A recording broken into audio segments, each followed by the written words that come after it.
Hello students, welcome to my YouTube channel. দেখো, আজকে আমরা করব পল্লী সমাজ। লিখেছেন শরৎচন্দ্র চট্টোপাধ্যায়। গল্পটি চলিত ভাষায় লেখা, তাহলে তোমরা বুঝতে পারবে। ঠিক আছে? যদি কোনো জায়গা বুঝতে না পারো তখন সেটা বুঝিয়ে দেব। আমি পড়া শুরু করছি। 2 দিন অবিশ্রান্ত বৃষ্টিপাত হইয়া অপরাহ্ন বেলায় একটু ধরণ করিয়াছে। আচ্ছা, ধরণ করিয়াছে এটা সাধু ভাষায় লেখা। 2 দিন অবিশ্রান্ত মানে বিশ্রাম ছাড়া অনবরত বৃষ্টিপাত হয়ে অপরাহ্ন মানে বিকেল বেলায় একটু ধরণ করিয়াছে মানে ধরেছে। চণ্ডী মণ্ডপে গোপাল সরকারের কাছে বসিয়া রমেশ জমিদারির হিসাবপত্র দেখিতেছিল। আকস্মাৎ প্রায় 20 জন কৃষক আসিয়া কাঁদিয়া পড়িল। ছোট বাবু, এ যাত্রা রক্ষে করুন। আপনি না বাঁচালে ছেলেপুলের হাত ধরে আমাদের পথে ভিক্ষে করতে হবে। ঠিক আছে? চণ্ডী মণ্ডপে গোপাল সরকারের কাছে বসে রমেশ রমেশ জমিদার বাবু, তো তিনি কি করছেন? জমিদারির হিসেবপত্র দেখছেন। তিনি জমিদারদের ছোট বাবু। এর ছোট বাবু তাকে সবাই বলছে। আকস্মাৎ মানে হঠাৎ। হঠাৎ করে 20 জন মতো কৃষক আসলো আর বলল, আপনি আমাদের বাঁচান। রমেশ অবাক হইয়া কহিল, ব্যাপার কি? চাষিরা কহিল, 100 বিঘার মাঠ ডুবে গেল। জল বার করে না দিলে সমস্ত ধান নষ্ট হয়ে যাবে বাবু। গাঁয়ের একটা ঘরও খেতে পাবে না। তাহলে 100 বিঘের মাঠ জলে ডুবে গেল। কারণ কারণ 2 দিন ধরে অবিশ্রান্ত বৃষ্টিপাত হয়েছে। ঠিক আছে? কথাটা রমেশ বুঝিতে পারিল না।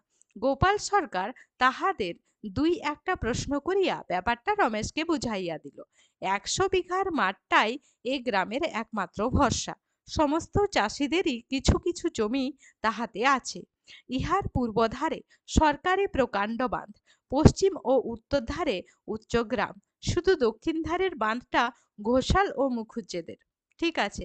তাহলে 100 বিঘের মাঠে সমস্ত গ্রামের জমি জমা আছে। আবার তার চারধারে কি কি আছে? পূব দিকে সরকারি প্রকাণ্ড বাঁধ, বাঁধ আছে পূর্ব দিকে। পশ্চিম ও উত্তর ধারে উচ্চ গ্রাম, তাহলে পশ্চিম আর উত্তর ধারে গ্রাম আছে। দক্ষিণ ধারের বাঁধটা ঘোষাল আর মুখুজ্জেদের। ঠিক আছে? মানে ছোট বাঁধ এবং জমিদারদের বাঁধ। এই দিক দিয়া জল নিকাশ করা যায় বটে, কিন্তু বাঁধের গায়ে একটা জলার মতো আছে। ঠিক আছে? একটা বাঁধের গায়ে একটা জলা জায়গা আছে। বৎসরে 200 টাকার মাছ বিক্রি হয় বলিয়া জমিদার বেনি বাবু তাহা কড়া পাহারায় আটকায়া রাখিয়াছে। ঠিক আছে? তাহলে সেই বাঁধটা কড়া পাহারায় আটকে আছে। জমিদার বেনি বাবু তাতে পাহারা বসিয়েছেন, কারণ বছরে 200 টাকার মাছ বিক্রি হয়। আচ্ছা, 200 টাকা মানে তখনকার দিনের কিন্তু অনেক টাকা, 20,000 টাকার মতো। ঠিক আছে? উম, প্রায়। চাষিরা আজ সকাল হইতে তাহাদের কাছে হত্যা দিয়া পড়িয়া থাকিয়া এইমাত্র কাঁদিতে কাঁদিতে উঠিয়া এখানে আসিয়াছে। ঠিক আছে? চাষিরা সকাল থেকে বেনিবাবুর কাছে হত্যা দিয়ে পড়ে কেঁদে কেটে কিছু ফল হয়নি, তাই রমেশের কাছে এসেছে। রমেশ আর শুনিবার জন্য অপেক্ষা করিল না, দ্রুত পদে প্রস্থান করিল। দ্রুত পদে মানে তাড়াতাড়ি করে প্রস্থান করা মানে চলে গেল। ঠিক আছে? সে আর শুনলো না, এতটা শুনে সে চলে গেল। এ বাড়িতে আসিয়া যখন প্রবেশ করিল তখন সন্ধ্যা হয় হয়। কোন বাড়িতে এসেছে? বেনি মাধবের বাড়িতে, বেনি বাবুর বাড়িতে। ঠিক আছে? বেনি তাকিয়ায় ঠেস দিয়া তামাক খাইতেছে এবং কাছে হালদার মহাশয় বসিয়া আছেন। বোধ করি এই কথাই হইতেছিল, মানে বাঁধের কথাই হতেছিল তাদের 2 জন, বেনি বাবু আর হালদার মহাশয়ের। রমেশ কিছুমাত্র ভূমিকা না করিয়াই কহিল, জলার বাঁধ আটকে রাখলে তো আর চলবে না, এখনই সেটা কাটিয়া দিতে হবে। তাহলে সে বেনি বাবুর কাছে এসে বলছে যে জলার বাঁধটা কেটে দিতে হবে, সেখান থেকে জল নিকাশি হবে। বেনি হুঁকাটা হালদারের হাতে দিয়া মুখ তুলিয়া বলিল, কোন বাঁধটা? রমেশ উত্তেজিত হইয়া আসিয়াছিল, ক্রুদ্ধভাবে কহিল, জলার বাঁধ আর কটা আছে বর্দা? না কাটলে সমস্ত গায়ের ধান হেজে যাবে। জল বার করে দেবার হুকুম দিন। তাহলে বেনিবাবু হচ্ছেন বড় বাবু আর রমেশ হচ্ছে ছোট বাবু। তাহলে ধান হেজে যাবে। তিনি বলছে, জলার বাঁধার কটা আছে? না হলে তো সব ধান একদম হেজে যাবে। জল বার করার হুকুম দিয়ে দিন। বেনি কহিল, সেই সঙ্গে 200-300 টাকার মাছ বেরিয়ে যাবে, খবরটা রেখেছো কি? এ টাকাটা দেবে কে? চাষারা না তুমি?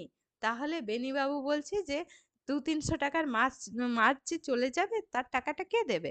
রমেশ রাগ সামলাইয়া বলিল, চাষারা গরিব, তারা দিতে তো পারবেই না, আর আমি বা কেন দেব সে তো বুঝতে পারি নে। বেনির জবাব দিল, তাহলে আমরাই বা কেন এত লোকসান করতে যাব সে তো আমি বুঝতে পারি নে। হালদারের দিকে চাহিয়া বলিল, খুড়ো, এমনি করে ভায়া আমার জমিদারি রাখবেন? ওহে রমেশ, হারামজাদারা সকাল থেকে এতক্ষণ এখানে পড়েই মরা কান্না কাঁদছিল, আমি সব জানি। তোমার সদরে কি দারোয়ান নেই? তার পায়ে নাগরা জুতো নেই? যাও ঘরে গিয়ে সে ব্যবস্থা করোগে, জল আপনি নিকেশ হয়ে যাবে। বলিয়া বেনি হালদারের সঙ্গে একযোগে হি হি করিয়া নিজের রসিকতায় নিজে হাসিতে লাগিল। তাহলে বেনি বাবু বলছেন যে সেই সবাই এসে এখানেই কাঁদছিল, তারা এক্ষুনি গেছে, তোমার বাড়িতে দারোয়ান দিয়ে করে তাদেরকে তাড়িয়ে দাও, জল নিকেশ হয়ে যাবে। মানে সে জল নিকেশ করবে না, আহ, তাকে এই বিধান দিল। রমেশের আর সহ্য হইতেছিল না। তথাপি সে প্রাণপণে নিজেকে সংবরণ করিয়া বিনীতভাবে বলিল, ভেবে দেখুন বরদা, আমাদের 3 ঘরের 200 টাকার লোকসান বাঁচাতে গিয়ে গরিবদের সারা বছরের অন্ন মারা যাবে। যেমন করে হোক 5-7 হাজার টাকা তাদের ক্ষতি হবেই। ঠিক আছে, 100 বিঘে জমির অনেক ধান হবে, তাহলে অত ধান সব ক্ষতি হবে, তাদের 5-7 হাজার টাকার ক্ষতি হয়ে যাবে। 200-300 টাকার জন্য তো এত টাকার ক্ষতি হতে দেওয়া যায় না। বেনি হাত উল্টাইয়া বলিল, হলে হলো, আর তাদের 5,000 যাক আর 50,000ই যাক, আমার গোটা সদরটা কোপালেও তো 2 পয়সা বার হবে না, যেও সালাদের জন্য 200 টাকা উড়িয়ে দিতে হবে। বলছে তাদের যত যাচ্ছে যাক, আমাকে তো আর কেউ 1 পয়সাও দিতে আসছে না, আমি তো আমার 200 টাকা খামোখা ওড়াতে যাব কেন? রমেশ শেষ চেষ্টা করিয়া বলিল, এরা সারা বছর খাবে কি? যেন ভারী হাসির কথা। বেনি একবার এপাশ একবার ওপাশ হেলিয়া দুলিয়া মাথা নাড়িয়া হাসিয়া থুতু ফেলিয়া শেষে স্থির হইয়া কহিল, খাবে কি? দেখবে বেটারা, যে যার জমি বন্ধক রেখে আমাদের কাছেই টাকা ধার করতে ছুটে আসবে। ভায়া, মাথাটা একটু ঠান্ডা করে চলো, কর্তারা এমনি করেই বাড়িয়ে গুছিয়ে এই যে 1 আধ টুকরো উচ্ছিষ্ট ফেলে রেখে গেছেন, এই আমাদের নেড়ে চেড়ে গুছিয়ে গাছিয়ে খেয়ে দিয়ে আবার ছেলেদের জন্য রেখে যেতে হবে।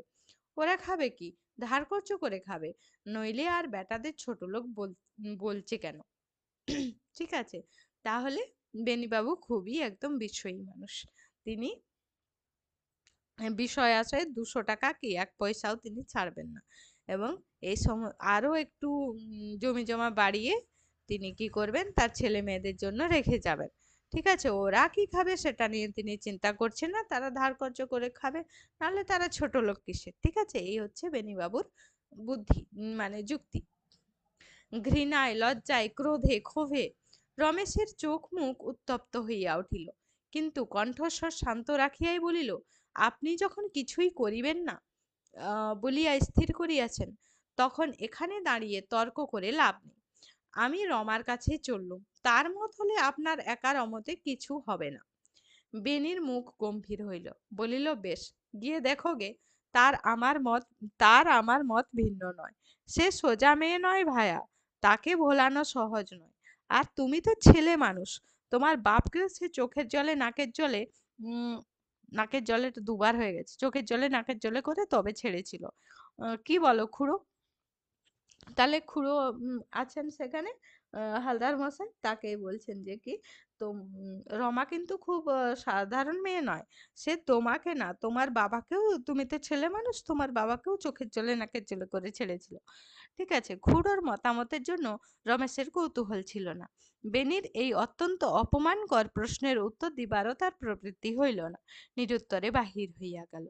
ঠিক আছে, নিরুত্তরে সরি, সে বাইরে চলে গেল।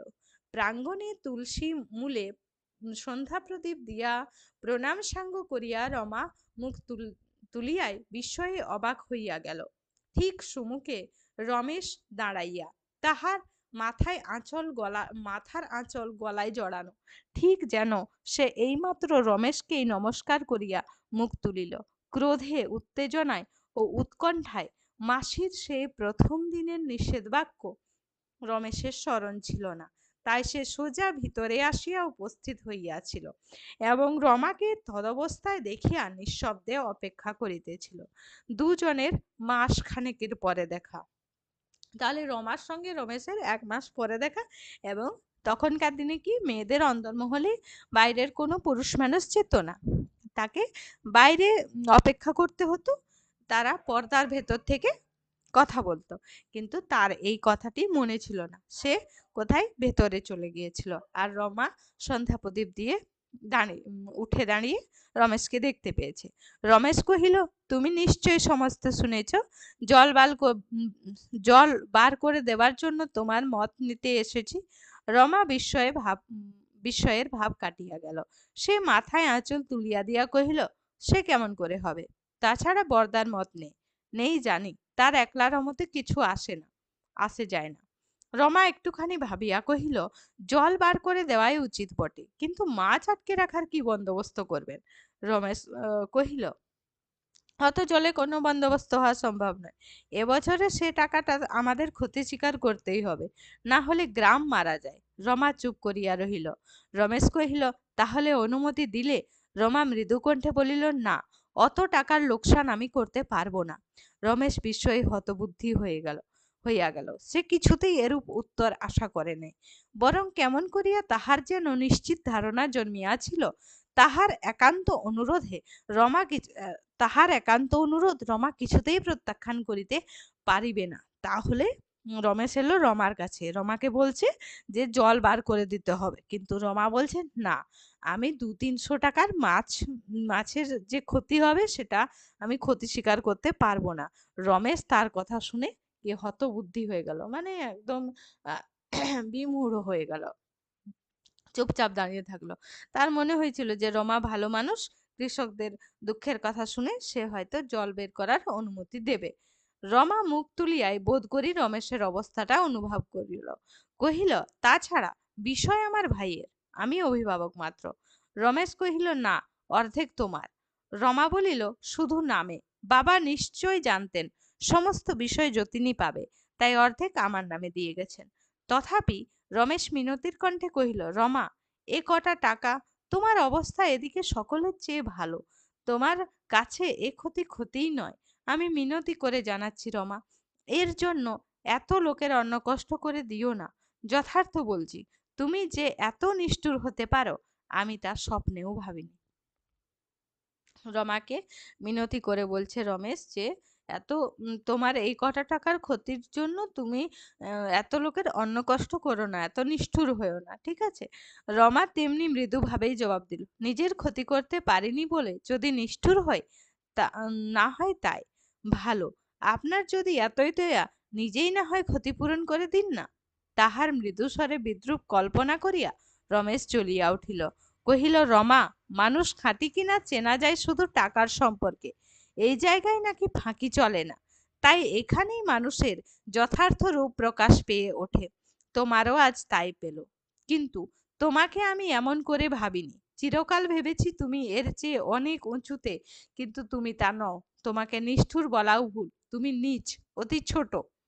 ঠিক আছে, রমাকে বলল যে তুমি মানুষকে কি হচ্ছে টাকার সম্পর্কে মানুষকে যথাযথ চেনা যায়, ঠিক আছে? রমা কি করছে, তার 200 টাকার ক্ষতির না হওয়ার জন্য সারা গ্রাম যে সারা বছর অনাহারে কাটাবে সেটাও সে ভাবছে না। তাই তাকে বলছে রমা অত্যন্ত নিষ্ঠুর, সেটা বলা ভুল, সে অত্যন্ত নীচ, অত্যন্ত ছোট, তার মন অনেক ছোট।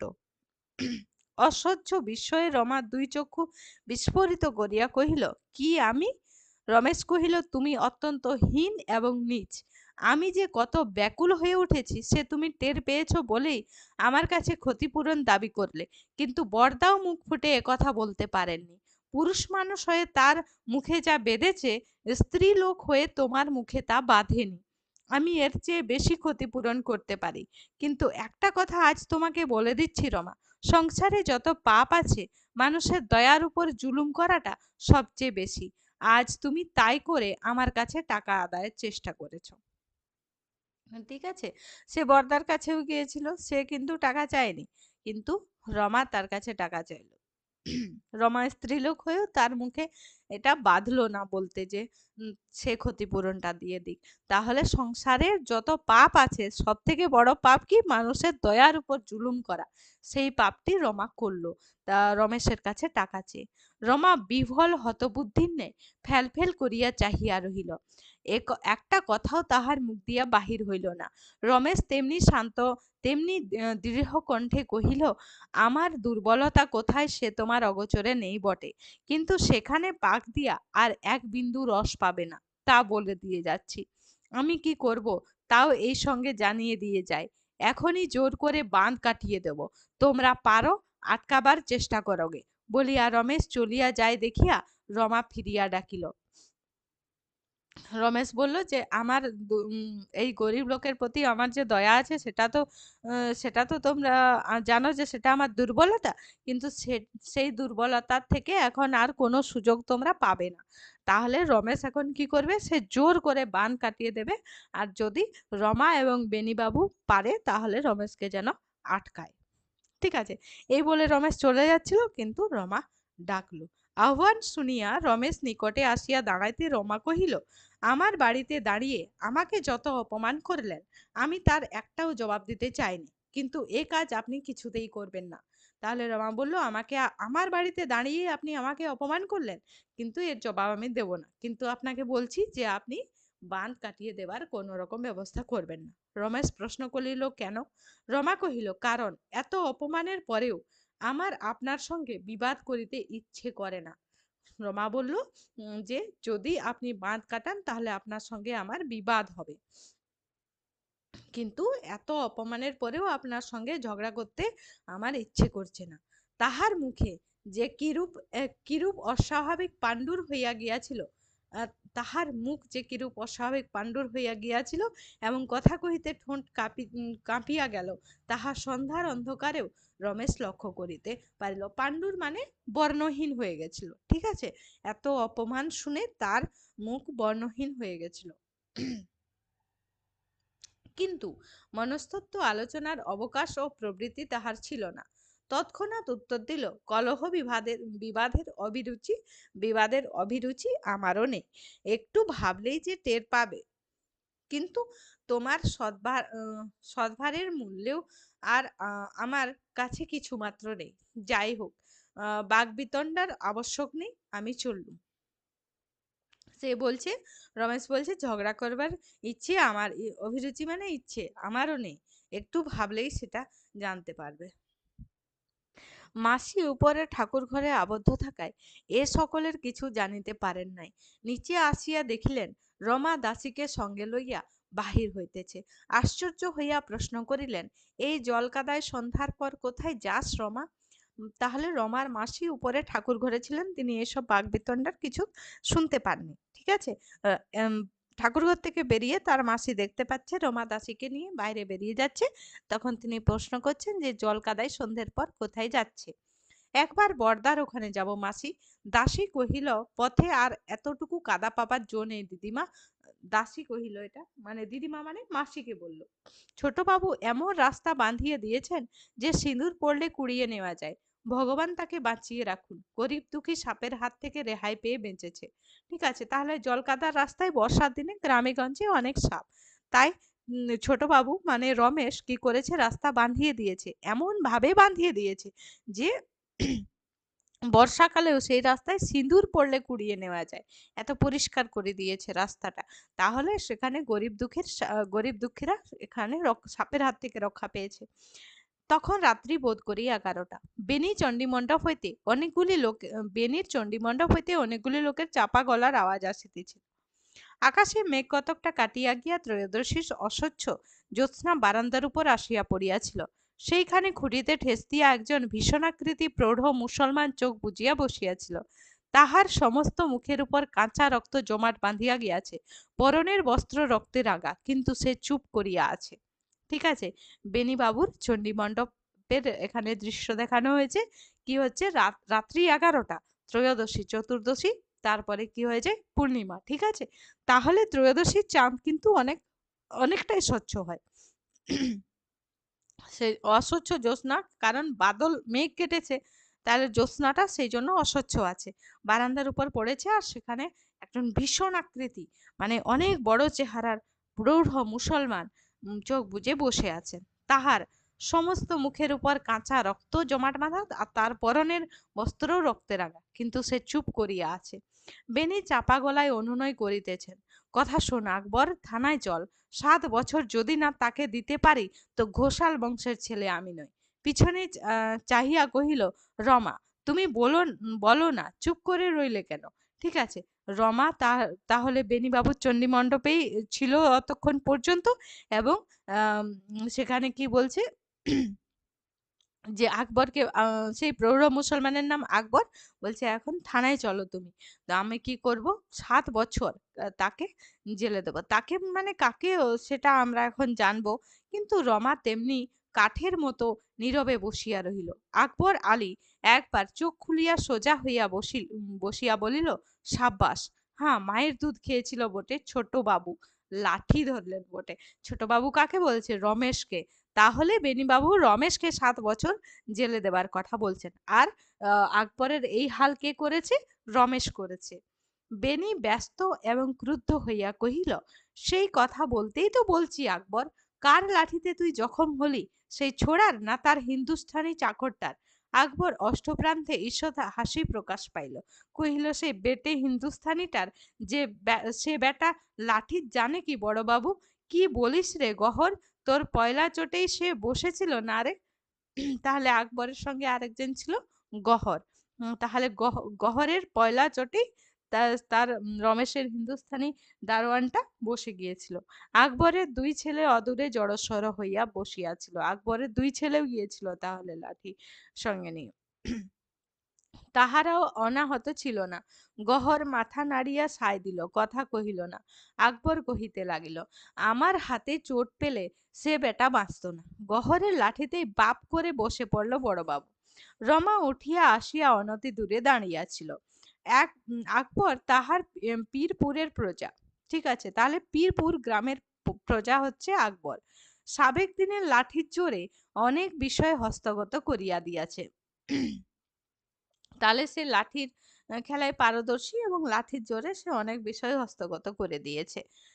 তাই আজ সন্ধ্যার পর ক্রোধ ও অভিমানে ক্ষিপ্ত প্রায় হইয়া রমা তাহাকে ডাকাইয়া আনিয়া বান পাহারা দিবার জন্য পাঠাইয়া দিয়েছিল। তাহলে রমার প্রজা হচ্ছে পীরপুরের প্রজা আকবর। ঠিক আছে, রমা তাকে ডেকে বান পাহারার জন্য পাঠিয়ে দিয়েছিল এবং ভালো করিয়া একবার দেখিতে চাহিয়াছিল রমেশ শুধু সেই হিন্দুস্থানিটার গায়ের জোরে কেমন করিয়া কি করে। সে নিজেই যে এত বড় লাঠিয়াল, এ কথা রমা স্বপ্নেও কল্পনা করে নাই। তাহলে রমেশ যে নিজেই এত বড় লাঠিয়াল, এ কথা রমা স্বপ্নেও ভাবেনি। আকবর রমার মুখের প্রতি চাহিয়া বলিল, তখন ছোটবাবু সেই বেটার লাঠি তুলে নিয়ে বাঁধ আটক করে দাঁড়ালো দিদি ঠাকুরুন। 3 বাপ বেটায় মোরা হঠাতে নারলাম, মানে পারলাম না। ঠিক আছে, আঁধারে বাঘের মতো তেনার চোখ জ্বলতে লাগলো। কইলেন, আকবর, বুড়ো মানুষ তুই, সরে যা। বাঁধ কেটে না দিলে সারা গায়ের লোক মারা পড়বে, তাই কাটতেই হবে। তোর আপনার গায়েরও তো জমি জমা আছে, সমঝে দেখ রে, সব বরবাদ হয়ে গেলে তোর কেমন লাগে? মুই সেলাম করে কইলাম, আল্লাহর কিরে ছোট বাবু, তুমি একটি বার পথ ছাড়া তোমার আড়ালে দাঁড়িয়ে ওই যে সমুদ্রের মুয়ে কাপড় জড়াইয়ে ঝপঝপ কোদাল মারছে, ওদের মুন্ডু কটা ফাঁক করে দিয়ে যায়। তাহলে আকবর আকবর কেমন একদম মারাত্মক মানুষ দেখছো? বলছে, ছোট বাবু আপনি সরে যান, যারা কোদাল মারছে, মানে কোদাল চালে বাঁধটা ভাঙছে, তাদের মুন্ডুকোটা ফাঁক করে দিয়ে যায়, মানে গলার থেকে ধরটা আলাদা করে দিয়ে যায়। ঠিক আছে, মাথার থেকে। বেনি রাগ সামলাইতে না পারিয়া কথার মাঝখানেই চেঁচাইয়া কহিল, বেঈমান বেটারা, তাকে সেলাম বাজিয়ে এসে এখানে চালাকি মারা হচ্ছে। তাহারা 3 বাপ বেটাই একবার একসঙ্গে হাত তুলিয়া উঠিল। আকবর কর্কশ কণ্ঠে কইল, খবরদার বড় বাবু, বেঈমান কইও না, মোরা মুসলমানের ছেলা, সব সইতে পারি, ও পারি নে। কপালে হাত দিয়া খানিকটা রক্ত মুছিয়া ফেলিয়া রমাকে উদ্দেশ্য করিয়া কহিল, কারে বেইমান কয় দিদি? ঘরের মধ্যে বসে বেইমান করছো বড় বাবু, চোখে দেখলি জানতে পারতে ছোট বাবু কি? বেনি মুখ বিকৃতি করিয়া কহিল, ছোট বাবু কি, তাই থানায় গিয়ে জানিয়ে আয় না, বলবি তুই বান পাহারা দিচ্ছিলি, ছোট বাবু চড়া হয়ে তোকে মেরেছে। আকবর জিভ কাটিয়া বলিল, তোবা তোবা, দিনকে রাত করতে বলো বড় বাবু। বেনি বাবু কহিল, না হয় আর কিছু বলবি, আজ গিয়ে যখন দেখি আয় না, কাল ওয়ারেন্ট বার করে একবারে হাজতে পূর্ব। রমা, তুমি ভালো করে একবার বুঝিয়ে বলো না, এমন সুবিধে সুবিধে আর যে কখনো পাওয়া যাবে না। তাহলে আকবরকে বেনি বোঝাচ্ছে যে চলো থানায় গিয়ে ডায়েরি করব, তোমাকে আম, রমেশ মেরেছে আর রমেশকে জেল খাটাবো, ঠিক আছে। রমা কথা কহিল না, শুধু আকবরের মুখের প্রতি একবার চাহিল। আকবর ঘাড় নাড়িয়ে বলিল, না দিদি ঠাকরুন, ও পারবো না। বেনি ধমক দিয়া কহিল, পারবি না কেন? এবার আকবর চেঁচাইয়া কহিল, কি কও বড় বাবু, শরম নেই মোর? পাঁচখানা গায়ের লোক মোরে সর্দার কয় না? দিদি ঠাকরুন, তুমি হুকুম করলি আসামি হয়ে জেল খাটতে পারি, ফরিদি হব কোন কালামুয়ে? রমা মৃদু কণ্ঠে একবার মাত্র কহিল, পারবে না আকবর? আকবর সবেগে মাথা নাড়িয়ে বলিল, না দিদি ঠাকরুন, আর সব পারি, সদরে গিয়ে গায়ে চোট দেখাতে পারি না। ওঠ রে গহর, এবার ঘরকে যাই, মোরা নালিশ করতে পারবো না, বলিয়া তাহারা উঠিবার উপক্রম করিল। বেনি ক্রুদ্ধ নিরাশায় তাহাদের দিকে চাহিয়া দুই চোখে অগ্নিবর্ষণ করিয়া মনে মনে অকথ্য গালিগালাজ করিতে লাগিল। দুই চোখে অগ্নিবর্ষণ করা মানে একদম রাগি রাগি চোখে তাকানো, ঠিক আছে। এবং রমা একান্ত নিরুদ্যম স্তব্ধতার কোনো অর্থ বুঝিতে না পারিয়া তুষের আগুনে পুড়িতে লাগিল। সর্বপ্রকার অন্যয় বিনয় ভৎসনা ক্রোধ উপেক্ষা করিয়া আকবর আলী ছেলেদের লইয়া যখন বিদায় হইয়া গেল, রমার বুক চিরা একটা গভীর দীর্ঘশ্বাস বাহির হইয়া অকারণে তাহার দুই চক্ষু অশ্রুপ্লাবিত হইয়া উঠিল, এবং আজিকার এত বড় অপমান ও তাহার সম্পূর্ণ পরাজয়েও কেন যে কেবলই মনে হইতে লাগিল তাহার বুকের উপর হইতে একটা অতি গুরুভার পাষাণ নামিয়া গেল, ইহার কোনো হেতু সে খুঁজিয়া পাইল না। ঠিক আছে, তাহলে রমা কি করলো? রমার পরাজয় হলো এবং অপমান হলো, কিন্তু তবুও তার মনে হলো তার বুক থেকে একটা গুরুভার পাষাণ মানে পাথর নেমে গেল, ঠিক আছে, যেন তার বুক থেকে একটা অনেক বড় পাথর নেমে গেল। বাড়ি ফিরিয়া সারা রাত্রি তাহার ঘুম হইল না। সেই যে তারকেশ্বরের সম্মুখে বসিয়া খাওয়াইয়াছিল, নিরন্তর তাহাই চোখের উপর ভাসিয়া বেড়াইতে লাগিল। আচ্ছা, এটা বলে রাখি যে এটা হচ্ছে আহ মানে একটা পুরো অনেক বড় গল্পের একটা ছোট অংশ। তাই রমা এবং রমেশের আগেও দেখা হয়েছিল, এবং সেটা তারকেশ্বরে, মানে অনেকগুলি এখানে আগেও অনেক ঘটনা ঘটেছে এবং পরেও অনেক ঘটনা ঘটবে, এটা তার নির্বাচিত অংশ। তাহলে রমেশের সঙ্গে তারকেশ্বরে দেখা হয়েছিল এবং তার সামনে বসে খাইয়েছিল রমা, সেটাই তার চোখে ভাসতে লাগলো, এবং যতই মনে হইতে লাগিল সেই সুন্দর সুকুমার দেহের মধ্যে এত মায়া এবং এত তেজ কি করিয়া এমন স্বচ্ছন্দে শান্ত হইয়াছিল, ততই তাহার চোখের জলে সমস্ত মুখ ভাসিয়া যাইতে লাগিল। ঠিক আছে, তাহলে এই হলো আমাদের পল্লী সমাজের গল্প। এরপরে আমরা এর হাতে কলমে করব পরের ভিডিওতে। আজকের ভিডিওতে এই পর্যন্ত। ভিডিওটি শেষ পর্যন্ত দেখার জন্য অসংখ্য ধন্যবাদ, এবং যদি কোনো শব্দের মানে বুঝতে না পেরে থাকো সেটা তোমরা কমেন্ট বক্সে জানাতে পারো। কোনো শব্দ বা কোনো বাক্যের মানে বুঝতে না পেরে থাকো কমেন্ট বক্সে জানাতে পারো, আমি তার উত্তর দেব। ঠিক আছে, আজকের ভিডিওতে এই পর্যন্ত। ভিডিওটি শেষ পর্যন্ত দেখার জন্য অসংখ্য ধন্যবাদ।